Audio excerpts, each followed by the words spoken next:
1528 is most happening Facebook live show जिसका नाम है राज की बात विमेन ऑफ द ईयर के साथ. Really want to thank Parekh Brothers Jewelers presenting Raj Ki Baat Women of the Year in association with Pehnava Boutique, one of the best boutiques in Nagpur city. A big thank you to Live Fit, a gym by Pooja Shelke, and she's trying hard for helping people who are going through an issue of obesity and would like to, also keep themselves fit. Live Fit is the name for you. Also, a big thank you to Mampi Reusable Diapers for Children, and can't forget to thank Cuts the Salon. Now they are at Shivaji Nagar also. हमारी आज की मेहमान जो है वो एक she is a director at mother के kindergarten. She is a poet, she is a writer, वो फाउंडर है विजयनी बहुउद्देश्य संस्था है, मंच है, सखी मंच है, जिससे बहुत सारे वो काम करती हैं, बहुत सारे प्रोजेक्ट साथ में लेती हैं. साथ ही साथ can't forget to thank her because her work in Udaan Mahila चेतना मंच कि वो प्रेसिडेंट भी हैं और जो वो काम वो कर रही हैं वो तारीफ़े काबिल है. चलिए मुलाकात करते हैं. She is also a coordinator with the Dainik Bhaskar women Bhaskar club. Please welcome a lady to whom we say Hindustani. Poonam Hindustani जी हमारे साथ. नमस्कार पूनम जी, कैसी हैं आप? नमस्कार राज. सो पूनम राजेश तिवारी जी को नमस्कार. सबसे पहले स्वागत आपका राज की बात में. बहुत बहुत धन्यवाद कि आपने अपने कीमती वक्त से वक्त निकाल कर आप इस इंटरव्यू में आज आप शामिल हुई. सबसे पहले तो ये कि अगर मैं पूनम जी से उनकी एक सिर्फ इतना पूछूं कि पूनम जी आपकी कहानी क्या है, तो ये कहानी कहाँ से शुरू होती है? पूनम जी की कौन सी कहानी के बारे में आप जानना चाहेंगे? बचपन से बताएं. बचपन से जी. तो बचपन से कुछ ऐसा रहा मेरा सफर. जो मेरी जन्मभूमि है जी, वो उत्तर प्रदेश की नगरी है मिर्जापुर, जहाँ शक्तिपीठ माँ विंध्यवासिनी जी का धाम है जी, जहाँ गंगा मैया का प्रवाह होता है जी, जहाँ से हमारे लाल बहादुर शास्त्री जी, मलिनी अवस्थी जी हैं जी. मैं उस पवित्र भूमि में मेरा जन्म हुआ है. पर वहाँ का सफर मेरा बहुत ही जो है छोटा रहा, बहुत ही लघु रहा. और मेरी कर्म भूमि के रूप में मैं सदैव श्रीवंदन करूंगी अपनी विदर्भ को, हमारी संतरा नगरी को, जिसने मुझे मेरे जीवन का बहुत लंबा सफर बहुत खूबसूरती से प्रदान किया.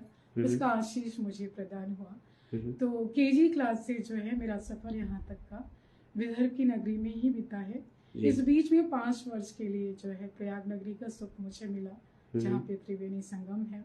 विवाह पश्चात 5 वर्ष में वहाँ रही हूँ.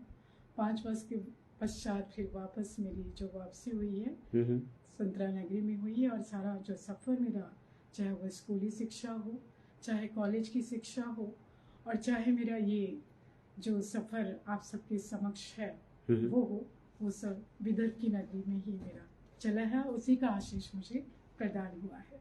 तो मिर्जापुर से नागपुर आना ये कैसे हुआ? एक्चुअली राज, मेरे जो पिताजी हैं वे बिजनेसमैन हैं और नागपुर में ही उन्होंने अपने बिजनेस का आरंभ किया था. लगभग 40 वर्ष हो गए. बस उसी की वजह से हमारा मिर्जापुर से नागपुर आना संभव हुआ. और प्रभु का आशीष था कि हम इस नगरी के ही हो गए. जब नागपुर आई तब आप हिंदुस्तानी कब बनी? आप तो पूनम राजेश, पहले तो ये बताइए पूनम राजेश तिवारी कैसे बनी और उसके बाद हिंदुस्तानी कैसे बनी? जी, एक्चुअली सन 2000 में मेरा विवाह तय किया गया था मेरे पतिदेव से. और वो कहानी भी बहुत दिलचस्प है. एक्चुअली दोनों परिवार जो है पुश्तैनी मित्र थे जी. लेकिन जो कि हम लोग नागपुर शिफ्ट हो गए थे, वे लोग उत्तर प्रदेश में ही थे प्रयाग नगरी में जी. तो हम बच्चों का ज्यादा आदान प्रदान, ज्यादा मिलना जुलना नहीं हुआ था. वे अपनी दादी और दादाजी और दादी माँ को लेके तिरुपति बालाजी दर्शन कराने जा रहे थे. तो उस बीच में उन्होंने ब्रेक जर्नी, क्योंकि नागपुर बीच में आता था जी, तो ब्रेक जर्नी उन्होंने लिया था. और दादी माँ, दादाजी और उनकी एक कजन सिस्टर भी थी. और वो लोग हमारे घर में आए रहे जी. और पहले का जो एक अनुशासन था, जो एक संस्कार था ना जी, बहुत अनुशासित रूप से लोग बात करते थे, मिलते थे. तो मैं उन्हें भैया कर संबोधित करती थी. जी। तो और लेकिन दादाजी और दादी माँ को मैं पसंद आ गई। हम दोनों के जहन में ऐसा कुछ नहीं आया था जी। लोग लेकिन नहीं मानते, लोगों को लगता है कि लव मैरिज था, पर ऐसा वाकई में ऐसा कुछ भी नहीं था जी। बहुत ही हम संस्कारी थे दोनों के दोनों ही। तो पर दादाजी और दादी माँ को मैं पसंद आ गई जी। और मेरे घर में भी इनको सबने बहुत पसंद किया था जी। तो बड़ों ने बात चलाई और इस तरह से मैं पूनम राजेश तिवारी हो गई। पूनम राजेश तिवारी होने के बाद जिंदगी चलने लगी, एक एक सफर पकड़ा आपने और उसमें आप आगे बढ़ती रही। फिर कुछ ऐसा हुआ जिसके बाद जिंदगी पूरी बदल गई, उस पर थोड़ा सा जानूंगा मैं उस पर ज्यादा आपको दुख नहीं देना चाहूंगा। वो ऐसा था राज की जब मैं पूनम राजेश तिवारी बनी वो तो मेरे लिए प्रभु का एक अद्भुत पल था, आशीष भरा पल था जी। जो कुछ मेरे कर्म अच्छे थे जो उस घर की मैं बहू बनी जी। और पूनम राजेश तिवारी बनी। वो 5 वर्ष का मेरा सफर बहुत ही अद्भुत था, बहुत खूबसूरत था। एक बहू के रूप में, एक पत्नी के रूप में, भाभी चाची सारे रिश्ते मिले क्योंकि हम संयुक्त परिवार में रहते थे जी। और सभी का बहुत प्यार मिला, बहुत स्नेह मिला। पर कुछ प्रकृति का ऐसा प्रकोप चला जो स्वीकार करना पड़ा जी। और हमारी जुदाई हो गई 5 वर्ष के बाद। सन ये 2005 की बात है, मई में जी। जब हमें जुदा होना पड़ा, इनका देहांत हो गया। उसके बाद प्रभु के रूप में ही मेरे जीवन के विवाह के पश्चात का जो भी सफलता का श्रेय है, पूरे 1 से लेकर 100 तक जितने भी एक असंख्य काउंटिंग है, पूरा का पूरा श्रेय मैं अपने आदरणीय ससुर जी को देना चाहूंगी। वो मेरे लिए भगवान से कम नहीं है। उनकी वजह से ही मेरा जीवन की जो उतार चढ़ाव है वो सफल हुए और सुखद हुए। एक शक्ति मुझे जो मिली उनसे मिली। उसके बाद मैं निसंदेह अपने पुत्र अनुपम राजेश तिवारी को भी श्रेय देना चाहूंगी। भगवान की दया रही, सारे कर्ज के बावजूद उन्होंने मुझे बहुत ब्लेस्ड भी किया जी। क्योंकि ये 2 अद्भुत लोगों का साथ मेरे जीवन में बहुत मायने रखता है। और इसलिए नहीं कि मेरे हैं, इन्होंने सच में पूर्ण रूप से एक माँ के प्रति, एक बहू के प्रति इतनी अद्भुत तरीके से इन्होंने अपना दायित्व निभाया है। उसके लिए मैं सदैव इन दोनों की वंदनीय रहूंगी तहे दिल से। लेकिन जब ये आपने कहा कि एक हादसा हुआ जीवन में जिसने जीवन में बहुत सारे परिवर्तन लेकर आ गए, पर उस समय अगर हम अमूमन तौर पे देखते हैं कि जब बहू यंग है और वो अपना घर फिर से बसा सकती है, तो कहीं ना कहीं इन लॉज भी जो होते हैं वो भी इस कोशिश में रहते हैं कि नहीं कि बहू का जीवन इस दुख से बाहर निकले और एक नई शुरुआत वो करे। जी। ये भी सजेशन आया आपको? ऐसा तो नहीं? बिल्कुल, मैंने कहा जैसे कि मेरे जो ससुर जी है ना, वो प्रभु का आशीष है। उनमें मैंने ससुर कम पिता का जो रूप है, पिता की जो भाव की अनुभूति है, वो जो आशीष है, वो मुझे अधिकांश पूर्ण रूप से मुझे उनसे प्राप्त हुई है। बल्कि आज के डेट में मेरे पिता भी इस चीज पे प्राउड फील करते हैं। मैं अपने पिता से ऊपर अपने ससुर जी को ही रखती हूँ और दिल से रखती हूँ। इसलिए नहीं कि मेरा रिश्ता उनसे कनेक्ट हो गया, एक मजबूरी है मेरी। दिल से वो बेहद खुशी से मैं उनका सम्मान करती हूँ। और जब ये मेरी जिंदगी का हादसा गुजरा, मेरे ससुर जी निसंदेह बहुत दिल से उन्होंने चाहा कि मैं पुनर्विवाह करूं और मैं जिंदगी में आगे बढ़ूं। उन्होंने मुझे बहुत मनाने का भी प्रयास किया। मेरे परिवार वालों का भी उन्होंने सहारा लिया कि पूनम को आप समझाइए, अभी 24 साल की उम्र है, पूरा उम्र पड़ा हुआ है, तब मेरा बेटा भी 10 महीने का था। लेकिन मैं एक बहुत ही सौभाग्यशाली महिला हूँ कि मुझे एक ऐसे इंसान का प्यार मिला जिसका प्यार मैं अपने आजीवन भूल नहीं सकती और उनका स्थान मैं अपने जीवन में किसी को दे नहीं सकती। वो काफी है मेरे जीवन को जीने के लिए, उनकी यादें, खूबसूरत यादें। लेकिन जब जीवन से रंग चले जाए और सिर्फ एक सफेद रंग रह जाए, ये बात मैं पूछ रहा हूँ उन महिलाओं के लिए जो उस रंग में रुक जाती हैं, सफेद रंग में आकर रुक जाती हैं, उसके बाद वो अपने जीवन को कुछ एक अलग नजरिए से नहीं देखती, कुछ और नहीं करना चाहती, क्योंकि वो उन्होंने कुछ ऐसा खो दिया होता है जो अब वो उनको वापस मिल नहीं सकता। लेकिन वो अपनी जिंदगी का वो जो खालीपन भी है उसे भी वो कोई काम करके कुछ नया सीख के भर नहीं पाती हैं। उनकी ज़िंदगी बस एक एक ऐसा एक ऐसी बैलगाड़ी की वो गाड़ी हो जाती है जिसका बैल नहीं रहा, 2 चक्के टूट चुके हैं, अब वो वहीं की वहीं स्थिर रह जाती हैं। आप इसको किस तरह से देखती हैं? जी, जैसे कि मैंने आपको शुरुआत में कहा कि मैं कर्ज तो हूँ इस मामले में, लेकिन प्रभु ने मुझे बहुत ब्लेस्ड भी किया है। मेरी वो जो खालिस्तान है, डेफिनेटली वो तो कोई पूरा कर नहीं सकता, बिल्कुल, वो तो शाश्वत सत्य है जी। पर जैसे कि मैंने कहा कि उस स्थान की, उस दर्द सहने की जो क्षमता मुझे मिलती ना, वो मेरे पति का जो सच्चा प्यार मुझे मिला उन 5 सालों में, जी। वो अपने आप में काफ़ी है, मुझे ऐसा लगता है। और दूसरा, जैसे कि मैंने आपसे कहा कि 2 अद्भुत रत्न मेरी ज़िंदगी में प्रभु ने वरदान की, मेरे ससुर जी के रूप में, मेरे बेटे के रूप में, और उसके अलावा मेरा मायका भी बहुत ही अच्छा है। मेरे 2 भाई, मेरी भाभियाँ, अभी मेरी मम्मी का देहांत हुआ। तो मेरी मम्मी भी थी, पापा थे, सबका एक सहारा मिला, सबकी बहुत प्यार मिला। और सिर्फ अपनों का नहीं, मुझे बाहर भी लोगों का इतना प्यार मिला, इतना आशीष मिला। इवन ये केटी नगर के वासी जानते हैं, मैं इसे केटी नगर परिवार बोलती हूँ। आज मुझे यहाँ पे 17 साल हो रहे हैं। केटी नगर के हर घर से मुझे जो अद्भुत प्यार मिला है, आज मैं उसे शब्दों में बयान नहीं कर सकती। ये सब मेरी ताकत है जो मेरे उस दुख को कहीं ना कहीं कम कर देते हैं। 10 महीने के अनुपम थे, अभी तो Anupam is a very handsome boy, है ना, कंप्यूटर इंजीनियरिंग की तरफ आगे बढ़ रहे हैं वो।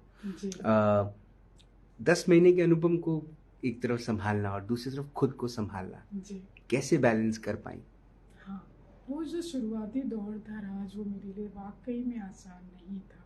शुरुआत के जो 2.5 साल थे, बहुत ज़्यादा डिप्रेशन भरा था, खुद से बहुत ज़्यादा फाइटिंग थी उस पीरियड से, उस दर्द से निकलने के लिए। बहुत बड़ी फाइटिंग थी, क्योंकि एक बहुत अच्छे इंसान को खोया था मैंने अपने जीवन साथी के रूप में। और डेफिनेटली परिवार का मॉरल सपोर्ट था, परिवार का हर तरह से साथ था, 2 पिता का साया था, लेकिन बावजूद उसके, जैसे कि आपने कहा कि वो स्थान की पूर्ति आसान नहीं होती है, लेकिन फिर भी एक माँ के रूप में आप जो है, एक पालक के रूप में आपका फर्ज अलग हो जाता है। जब आप एक बेटी होते हैं, आप बहू होते हैं, तो आप बड़ों के साये में होते हैं, पर आपके सामने आपको भगवान ने कितना प्यारा पुत्र वरदान दिया था, आपके पति की यादें थी।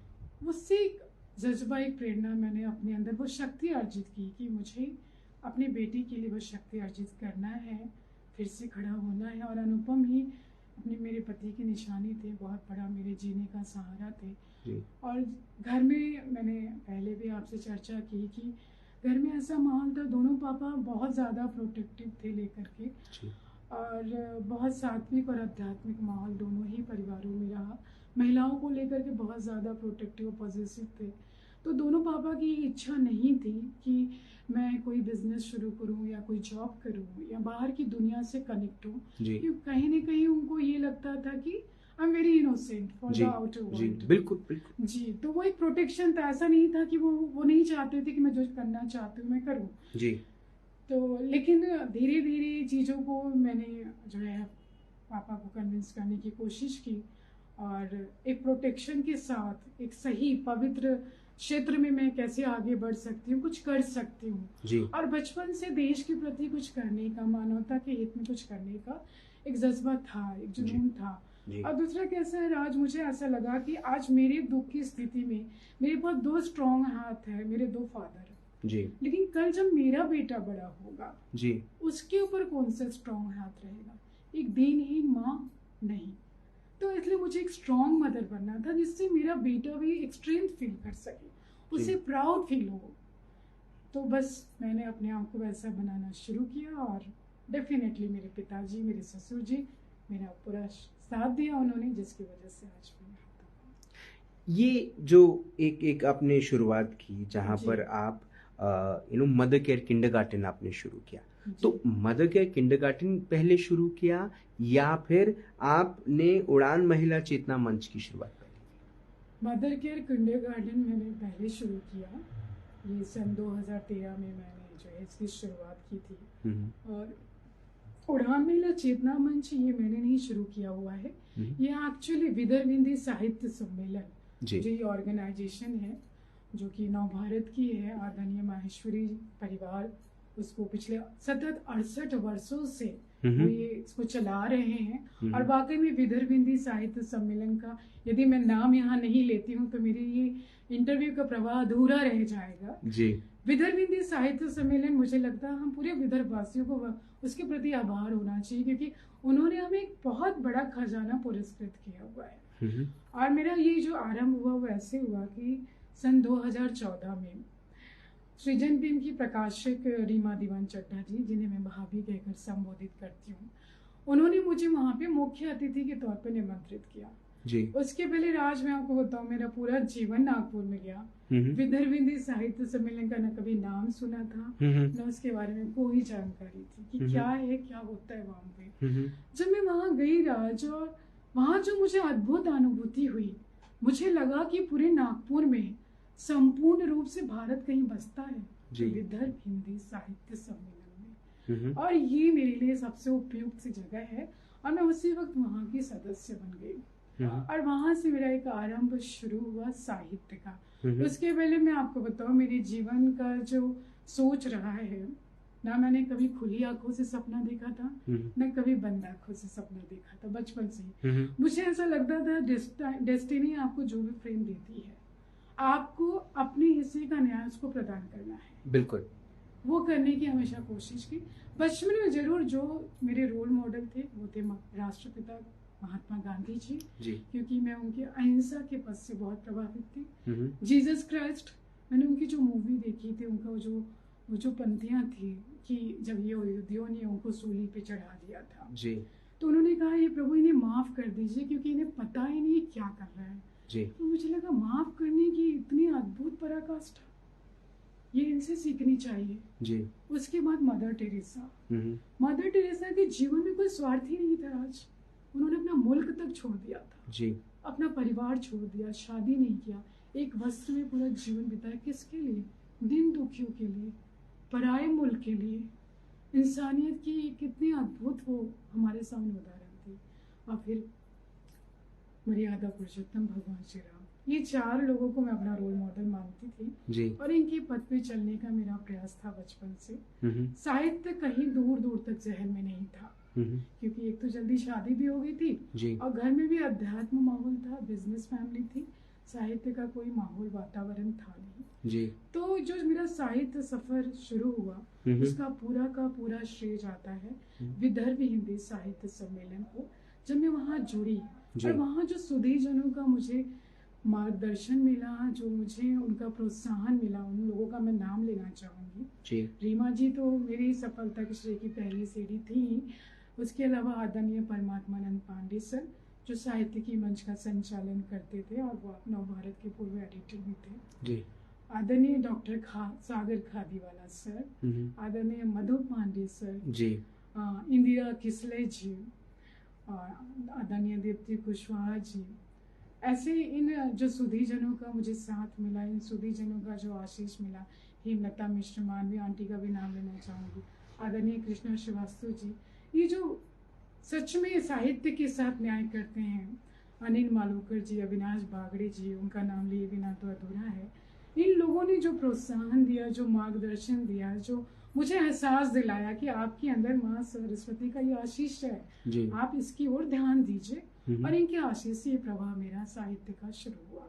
फिर वही मुझे उड़ान महिला चेतना मंच आदरणीय परमात्मानंद पांडे सर ने वहाँ मुझे पदाधिकारी के रूप में चयनित किया और तब से मैं ये प्रवाह शुरू हुआ मेरा। लेकिन फिर जब विजयनी बहुउद्देश्य सखी मंच की जब शुरुआत हुई जी, ये क्या उसी दौर में हुई जब? नहीं राज, विजयनी को अभी जस्ट 1 वर्ष पूरे हुए हैं 9 मई को। ये कोविड के दौरान शुरू हुआ? कोविड के बाद शुरू हुआ है। एक्चुअली ये मेरे जहन में था कि ठीक है, हम अपनी जो है इधर की महिलाओं को हम सेवा प्रदान कर रहे हैं, ज्ञान प्रदान करने का कार्य कर रहे हैं, तो मुझे ऐसा लगता है हर किसी को अपनी क्षमता अनुसार, जो कोविड ने भी हमें सिखाया, हर किसी को, जरूरी नहीं है कि आप सूरज बनो, आप दिए की पवित्र बाती भी बनो जी, काफी है वो बनने का आपको प्रयास करना चाहिए। तो आप अपनी क्षमता अनुसार जीवन में जिनको सच में जो दिनहीन है, जिनको आपकी ज़रूरत है, जिनको आप अपनी थोड़ी सी सेवा, थोड़ा सा प्यार प्रदान करके जीवन प्रदान कर सकते हैं, इस ओर भी मुझे कार्य करना चाहिए। तो मुझे कुछ अपनी अच्छी सखियों का साथ मिला, जिसमें एक शशि तिवारी भी और भी मेरी सखियाँ हैं जी। उन सबका साथ मिला। तो फिर मैंने विजयनी की नींव रखी और लकीली जो बोलते ना, जहाँ चाहा वहाँ रहा जी। तो मुझे वर्धावना में वंदे मातरम एक ग्राउंड मिला। देखिए नाम भी उसका वंदे मातरम जी।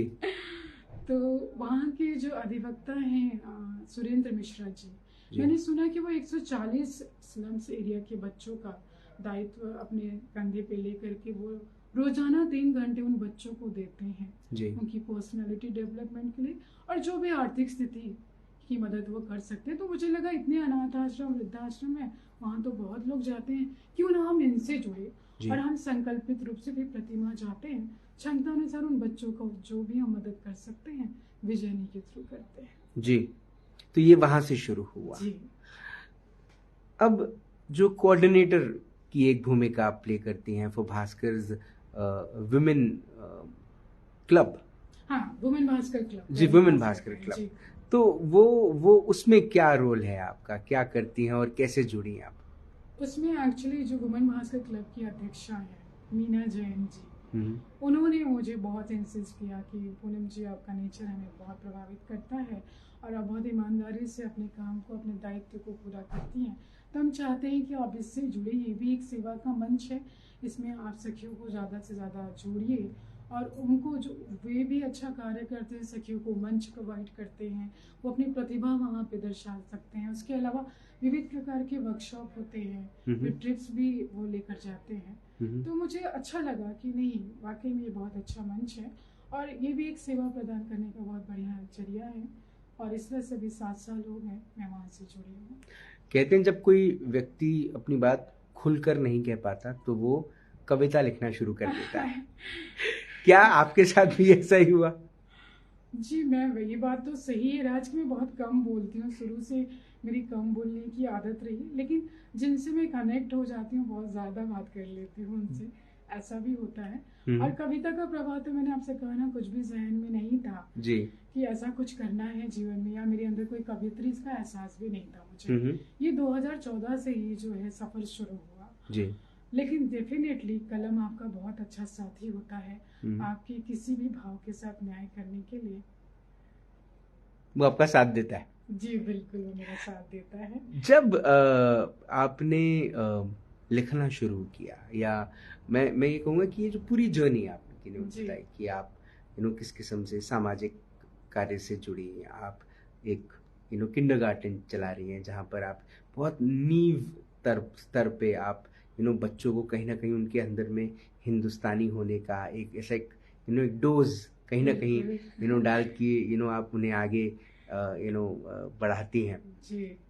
हिंदुस्तानी, आप अपने आप को पूनम राजेश तिवारी नाम से इंट्रोड्यूस करती हैं, लेकिन कुछ समय ऐसे भी कुछ समय से आप अपने आप को पूनम हिंदुस्तानी इस नाम से, क्योंकि ये देखा जाए तो ये लेखन का एक लोग अपना खुद का एक तकल्लुफ रखते हैं, एक अपना एक सब टाइटल, एक सब नेम रखते हैं। जी। क्या हिंदुस्तानी एक सब नेम है, या फिर ये आपका कैरेक्टर है, ये आपकी पर्सनैलिटी है?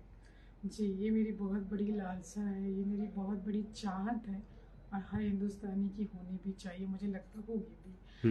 एक्चुअली मेरे जहन में ये लालसा थी राज्यों की, मैंने बाहर हर तरह हर क्षेत्र में इसका अनुभव किया जो कि बहुत गलत है। जी। मुझे ऐसा लगा जब मैं अपने घर के गेट से बाहर निकलूं जी, तो मुझे कोई हिंदू मुस्लिम सिख ईसाई के टाइटल से ना जाने, और दूर दूर तक जहाँ भी मेरी नजर जाए, जितने भी लोग मुझे नजर आए, वो मुझे हिंदुस्तानी के रूप में ही नजर आए और वो भी मुझे हिंदुस्तानी के रूप में ही देखे। वो एक लालसा थी, इसलिए मैंने अपना उपनाम हिंदुस्तानी चयन किया। और सबसे अच्छी बात ये है कि जिसका नामकरण मैंने किया उसने मुझे नाम दिया, मेरे बेटे अनुपम ने। ओके। पूनम जी, कितनी तकलीफ होती है जब आप न्यूज़ पढ़ती हैं, न्यूज़ देखती हैं, न्यूज़ सुनती हैं? जिस हिसाब से, जिस स्तर पर राजनीति आ चुकी है, जिस देश पर, जिस स्तर पर लोग राष्ट्र प्रेम को धर्म के साथ जोड़ते हैं, आप इसको किस तरह से देखते हैं? बहुत तकलीफ होती है राज, ये शब्दों में बयां करना मुश्किल है। मतलब धर्म बहुत खूबसूरत चीज है, हमें अच्छी चीज सिखाता है, हमें मानवता सिखाता है। हम मानवता से परे होकर के काम करते हैं। और राजनीति, तकलीफ होती है कि राष्ट्रनीति कम होती है, राजनीति ज्यादा होती है जी। वो बहुत तकलीफ देता है। आप क्योंकि समाज कार्यों से जुड़ी हैं, समाज के हर तबके को समझने के लिए, हर तबके के तकलीफों को समझने के लिए इच्छा जताती हैं, काम करती हैं उस दिशा में, क्या आप राजनीति में आना चाहेंगी अगर आपको? कभी नहीं, क्योंकि वो भी तो सेवा ही हुई। बहुत बार प्रस्ताव है, मुझे लगता है कि मैं राजनीति के लिए उपयुक्त नहीं हूँ। तो उसमें उसके लिए कौन किस किस्म की पर्सनालिटी होनी चाहिए? क्या कमी देखती हैं खुद में कि राजनीति में नहीं आती? वो भी तो अगर आप उसमें आई तो आप कोई ना कोई इलेक्शन आपको लड़ना पड़ेगा, आप इलेक्शन जीतेंगी, फिर आपको समाज के लिए काम करना पड़ेगा। उसमें मुझे कुछ इस तरह की कमियां नजर आती है जो मैंने अनुभव किया लोगों की स्पीच सुन करके। यदि आप कांग्रेसी हैं जी और बीजेपी का कोई इंसान अच्छा कार्य कर रहा है, आम आदमी का कोई इंसान अच्छा काम कर रहा है, आप उसकी तारीफ नहीं करेंगे जी, क्योंकि आप बीजेपीएन हैं, क्योंकि आप कांग्रेसी हैं, तो आप अपनी पार्टी की तारीफ करेंगे। वहाँ देश कहाँ आया? आपकी पार्टी से ऊपर तो देश होता है जी। आपको निष्पक्ष होकर जो भी देश हित में कार्य कर रहे हैं, फिर चाहे वो किसी भी पार्टी से हो, आप डेफिनेटली उनकी तारीफ कीजिए, उनको प्रोत्साहित कीजिए, क्योंकि हमारे देश के लिए, हमारे लिए वरदान है। तो वो मैं पार्टी से अलग रहकर ही कर सकती हूँ। उसके लिए मुझे राजनीति में जाने की जरूरत नहीं है, किसी पार्टी से जुड़ने की जरूरत नहीं है। नहीं, देश सेवा करना है तो आप कर सकते हैं किसी भी रूप में। वक्त के साथ समाज में बहुत सारे बदलाव आए हैं। एक ये कि लड़कियां पहले बहुत जल्दी, आपका खुद का ये पर्सनल एग्जाम्पल है कि बहुत जल्दी लड़कियों की शादियां करवाई जाती थी। उसके बाद एक दौर आया जब अब एक ऐसा दौर देखने को मिल रहा है कि लड़कियां खुद जल्दी विवाह नहीं करना चाहती, लेकिन माता पिता एक पुश हमेशा रखते हैं, प्रेशर हमेशा क्रिएट करते हैं। आप क्या कहना चाहती हैं इस विषय पर? देखिए, माता पिता डेफिनेटली, चाहे वो उस युग के हो चाहे इस युग के, वो अपने बच्चों का अच्छा ही सोचते हैं। जो जल्दी विवाह करते थे वो भी अच्छा ही सोचते थे जी। और जो अभी बेबस हैं, बच्चे मान नहीं रहे, उनका विवाह करना चाहिए। लड़कियों का फोकस अभी करियर है, लाइफ है। देखिए, चीजें तब भी डिसबैलेंस थी जब अर्ली मैरिजेस हो जाती थी जी, और चीजें अब भी डिसबैलेंस है जब आप मैरिज की एज क्रॉस कर जाते हैं, आपके एम के लिए, आपके करियर के लिए। वो तो विवाह के पश्चात भी हो सकता है, यदि आपको, क्योंकि वैसे भी महिलाएं आज बच्चे होने के बाद भी अपना करियर संभाल रही हैं परिवार के साथ, तो जिन्हें करना है वो तो विवाह के पश्चात भी कर सकते हैं। तो मुझे लगता है हर चीज का एक सही समय होता है, सही समय पे विवाह कर लेना चाहिए। क्या ये डिसबैलेंस आप विवाह में भी देखती हैं? क्योंकि नंबर ऑफ डिवोर्सेस बढ़ते जा रहे हैं। जी बिल्कुल, अभी जो बदलता वातावरण है राज, देखिए मैं अगर सारांश में कहूँ, मुझे ऐसा लगता है कि संयुक्त परिवार अपने आप में एक बहुत बड़ा संस्कार था जो हर चीज को बैलेंस करता था। वहाँ हमें बड़े बुजुर्ग भी मिलते थे, हमारे माता पिता, बीच की जनरेशन और हमारी जनरेशन, कजिन्स मिलते थे। वहाँ हम सारी चीजें, त्याग, समर्पण, प्यार, मोहब्बत, सारी चीजों को हम सीखते थे, चीजें बैलेंस होती थी। अभी न्यूक्लियर फैमिली में देखिए, हर चीज के पीछे दो चीजें एक साथ चलती है, पॉजिटिव और नेगेटिव। जब महिलाएं घर के बाहर जा रही हैं तो घर डेफिनेटली कहीं ना कहीं, आप इस शाश्वत सत्य को डिनाई नहीं कर सकते हैं कि घर कहीं ना कहीं डिस्टर्ब होता है जी, क्योंकि वो भी इंसान है, वो भी थक कर आती हैं जी। तो सब चीज के साथ वो न्याय कैसे कर पाएगी? बिल्कुल, है ना जी। तो न्यूक्लियर फैमिली, मम्मा वर्किंग, पापा वर्किंग, बच्चा डे केयर में है, तो फैमिली की जो प्रॉपर एक संस्कार प्रवाह होता था, प्रॉपर जो चीजें बैलेंस की जाती थी, वो चीजें तो यही से खत्म होना शुरू हो गई। अगर आप डेप्थ में सोचते हैं तो क्या हो रहा, हम सभी कहीं ना कहीं सेल्फ सेंटर्ड होते जा रहे हैं। हम सभी आजादी की लिमिट को क्रॉस करना चाहते हैं। आजादी के नाम पे हम सोचना नहीं चाह रहे हैं कि हर चीज की एक सीमा होती है, आजादी की भी एक सीमा होती है जी। सही बात, सही है, बिल्कुल सही। सिंगल मदर्स को किस तरह से देखती हैं आप? सिंगल मदर्स को किस तरह से मैं देखती हूँ, देखिए सिंगल मदर्स के पर डेफिनेटली, जैसे अभी आपसे मैंने कहा कि अगर महिलाएं बाहर जाती हैं, जॉब कर रही हैं अपने पैर पे, वो उनके लिए ब्लेसिंग है।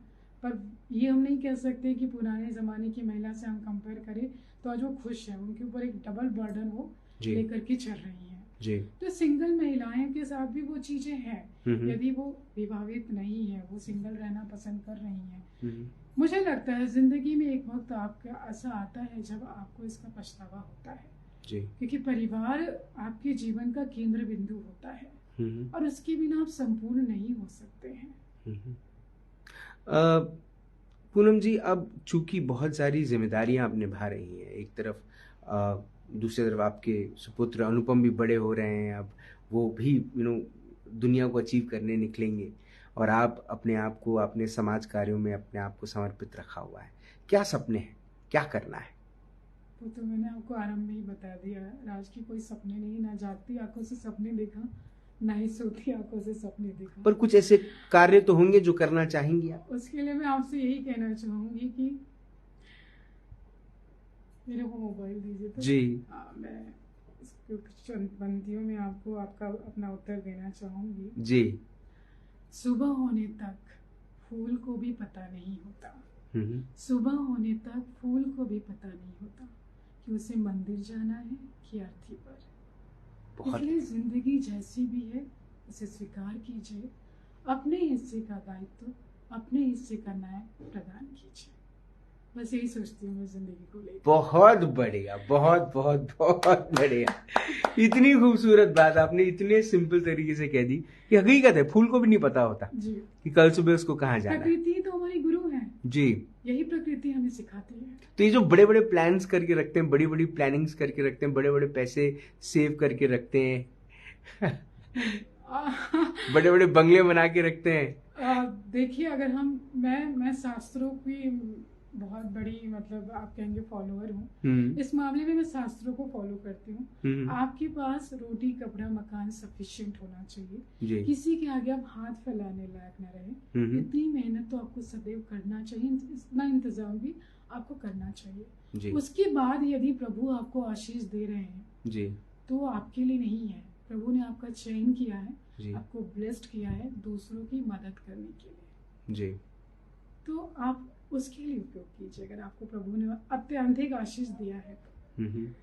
अगर ये मेरा आखिरी सवाल होगा कि अगर एक जिंदगी की एक सुनहरी किताब लिखी गई और उस किताब के एक सुनहरे पन्ने पर ये नाम लिखा गया, पूनम राजेश तिवारी, और आजकल ये अक्का बोला जाता है, AKA, also known as AKA, ये मॉडर्न, ये अनुपम जैसे युवाओं की भाषा है, ये AKA उर्फ वाला, उर्फ पूनम हिंदुस्तानी। उसके नीचे कौन सी ऐसी लाइन, कौन सा ऐसा कोट, कौन सी ऐसी बात लिखी रहनी चाहिए जिसे पढ़ने के बाद लोग आपको याद करें? इसके नीचे ऐसा होना चाहिए, क्योंकि वहाँ पूनम हिंदुस्तानी है, तो मैं कहूँगी कि न अल्लाह बनाओ मुझे, न भगवान बनाओ मुझे, न अल्लाह बनाओ मुझे, न भगवान बनाओ मुझे, न हिंदू बनाओ मुझे, न मुसलमान बनाओ मुझे। समझ सकूं किसी के प्यार को, समझ सकूं किसी के प्यार को, और आंसुओं की दास्तां को बना सको तो बस वही इंसान बनाओ मुझे, बस वही इंसान बनाओ मुझे। पूनम जी, आपकी ये हिंदुस्तानियत, आपकी ये इंसानियत हमेशा ऐसे ही जिंदा रहे, आप हमें ऐसे ही इंस्पायर करती रहें, और आपका ये जो पूरा जीवन है, ये जिस तरह से आप लोगों के लिए, लोगों के भलाई के लिए जो आपने समर्पित किया है, इसे लोग अपने दिल में लेकर चले। आपने अपना वक्त दिया, आपने हमसे बात करी, उसके लिए बहुत बहुत धन्यवाद। Thank you so much ma'am. Thank you so much. Thank you. Poonam Hindustani ji से मुलाकात हुई, बात हुई in this exclusive episode of राज की बात। दो बातें हैं जो मुझे ऐसा लगता है कि अब वक्त है समझने के लिए। ये दो बड़े कठोर शब्द हैं जो समाज द्वारा बोले जाते हैं, पर ये दोनों शब्दों के आगे पीछे की बातें लोग समझ नहीं पाते। और अब वक्त आ गया है, जिस तरह से प्रकृति में हर समय के बाद एक परिवर्तन आता है, वैसे ही समाज में भी मानसिकता का परिवर्तन आना बड़ा ज़रूरी है। विधवा, डिवोर्सी, ये 2 शब्द महिलाओं के लिए जब इस्तेमाल होते हैं तो ये कहना इतना आसान होता है। महिलाएं भी कई बार इन शब्दों का इस्तेमाल कर सकती है, अरे ये तो वो है, अरे वो तो ये है। हम इन शब्दों का इस्तेमाल तो जरूर कर सकते हैं, लेकिन क्या हम इन शब्दों को अपने जीवन की डिक्शनरी से डिलीट कर सकते हैं? क्योंकि हम ये शब्दों का इस्तेमाल जरूर कर लेते हैं, उसका उच्चारण जरूर कर लेते हैं और किसी को उस फ्रेम में लाकर खड़ा कर देते हैं, लेकिन क्या हम उसके आगे और पीछे के दर्द को समझ सकते हैं? क्या हम उसकी जर्नी को समझ सकते हैं? क्या हम उसकी मानसिकता को समझ सकते हैं? क्या हम उसके दिल को समझ सकते हैं?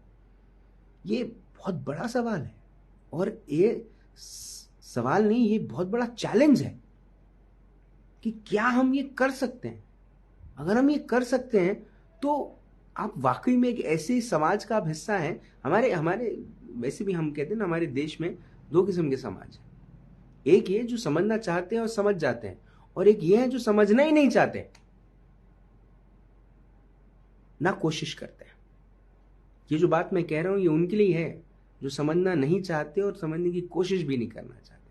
पर कोशिश मैं करना चाहता हूं उनको समझाने की, इस उम्मीद से कि वो समझेंगे कि आप कृपया महिलाओं को जो कमजोर समझते हैं वो कृपया न समझें।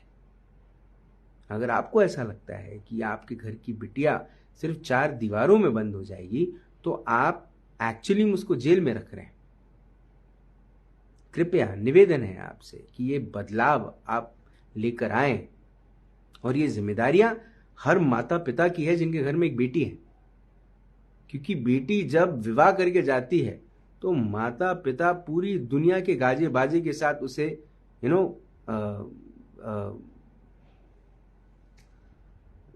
उसको दूसरे घर भेजते हैं। लेकिन अगर किसी विषय से वो वापस आती है तो वो माता पिता अपनी ही बेटी को अपनाने के लिए पता नहीं उन्हें इतनी जद्दोजहद क्यों करनी पड़ती है, इतनी तकलीफ क्यों होती है उन्हें अपनी ही बेटी को वापस अपने घर लाने के लिए। क्यों बेटियों से कहा जाता है कि तुम पराए घर की हो, और जब वो अपने ससुराल जाती है तो उसे ससुराल में भी यही कहा जाता है कि तुम बाहर से आई हो। महिलाओं को ये समझना होगा और महिलाओं को ये परिवर्तन लाना होगा। एक ये बात है। दूसरी, हम जिस देश में रहते हैं उस देश का नाम हिंदुस्तान है, भारत है, इंडिया है। हम इस देश के अगर जिम्मेदार नागरिक हैं तो जिम्मेदारी सिर्फ इससे पूरी नहीं हो जाती कि आप टैक्स भरें। आपकी जिम्मेदारी उससे ऊपर है। आपकी जिम्मेदारी आपकी संस्कृति को भी आगे ले जाने की है। और आपकी संस्कृति, बुरा मत मानिएगा जी, लेकिन आपकी जो संस्कृति है वो बहुत लेवल पर कॉम्प्रोमाइज होते जा रही है। घरों के अंदर में बैठकर बच्चे अपने ही माता पिता के सामने बैठ के शराब पी रहे हैं, न जाने कितनी सारी चीजें कर रहे हैं जिस पर रोक रखना जरूरी है। हम एक ऐसे देश से आते हैं जिसकी संस्कृति को पूरी दुनिया में सराहा जाता है। भारत फिर यूरोप और ईस्ट जैसे या वेस्ट जैसे देश जो हैं उनके जैसा बनता जा रहा है, जहां पर जो जॉइंट फैमिलीज हैं वो अब न्यूक्लियर फैमिलीज में तब्दील होते आ रही है। ये एक और चिंता का विषय है। उम्मीद है कि इस शो के माध्यम से अगर आप तक ये बात जा रही है तो आप इस पर मंथन करेंगे, आप इस पर कोई संज्ञान लेंगे और आप अपनी संस्कृति को कॉम्प्रोमाइज होने नहीं देंगे। बहुत कम ऐसे लोग हैं जिनके पास आरजे राज का विजिटिंग कार्ड है। मेरा विजिटिंग कार्ड है, कभी आपसे मुलाकात हो तो मुझसे ज़रूर मांगिएगा, मैं आपको ज़रूर दूंगा। लेकिन उस विजिटिंग कार्ड पर यह लिखा है, जो शायद पूनम राजेश तिवारी, पूनम हिंदुस्तानी जी की दिल की बात कहता है और वो मेरी भी बात है, वो ये है कि न सरकार मेरी है, न रौब मेरा है, मैं छोटा सा हिंदुस्तानी हूं, हिंदुस्तान मेरा है। आप भी ये कहिएगा, आपको अच्छा लगेगा। जिंदा रहिएगा। जय हिंद।